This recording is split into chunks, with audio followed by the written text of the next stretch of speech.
சற்று முன் கிடைக்கப்பெற்ற மிக மிக முக்கியமான செய்தி ஒன்று வெளியாகி உள்ளது. தமிழக டாஸ்மாக் தலைமை அலுவலகத்தில் கடந்த 3 நாட்களாக அமலாக்கத்துறை அதிகாரிகள் சோதனைகளை நடத்தி பல்லாயிரக்கணக்கான ஊழல் செய்யப்பட்டிருப்பதை உறுதி செய்ததோடு திமுக ஆட்சி மிக மோசமான ஆட்சி என்பதை உறுதிப்படுத்தும் விதமாக அமலாக்கத்துறை அதிகாரிகள் அதிகாரப்பூர்வமான அறிவிப்புகளையும் வெளியிடப்பட்டுள்ளது. குறிப்பாக மதுபான அமைச்சராக இருக்கக்கூடிய செந்தில் பாலாஜி அவர்களை இன்று இரவுக்குள் அமலாக்கத்துறை அதிகாரிகள் கைது செய்வார்கள் என்றும், கைது நடவடிக்கைக்கு பிறகு நிச்சயம் அவர் ஜாமீனில் வெளிவர முடியாத அளவிற்கு அவருக்கு தண்டனை வழங்குவதற்கான ஏற்பாடுகளையும் அமலாக்கத்துறை அதிகாரிகள் செய்து வருகிறார்கள்.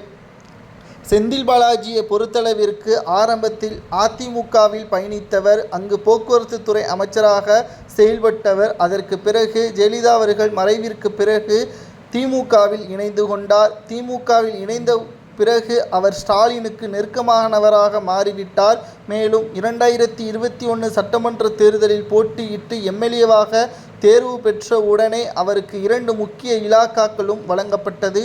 ஒன்று மதுபானம் மற்றும் மின்சாரத்துறை. இந்த இரண்டிலும் பணம் வரக்கூடிய துறை என்பதால் கிட்டத்தட்ட பல்லாயிரம் கோடி கோபாலபுரத்திற்கு வாரி வழங்கினார் என்ற தகவலை நாம் ஏற்கனவே பார்த்திருந்தோம். அதற்கு ஆதாரங்கள் இருக்கிறதா என்று பலரும் கமெண்டில் கேட்டிருந்தார்கள். தற்பொழுது அமலாக்கத்துறை அதிகாரிகள் ஒவ்வொருவரும் தற்பொழுது ஏற்கனவே செந்தில் பாலாஜி அவர்கள் சட்டத்திற்கு விரோதமாக பணப்பரிவர்த்தனை செய்து சிறையில் அடைக்கப்பட்ட பொழுது செந்தில் பாலாஜி நிரபராதி, அதற்காகத்தான் அமலாக்கத்துறை அதிகாரிகளால் ஆவணங்களை சேகரிக்க முடியவில்லை என்றும் பலரும் தெரிவித்திருந்தார்கள்.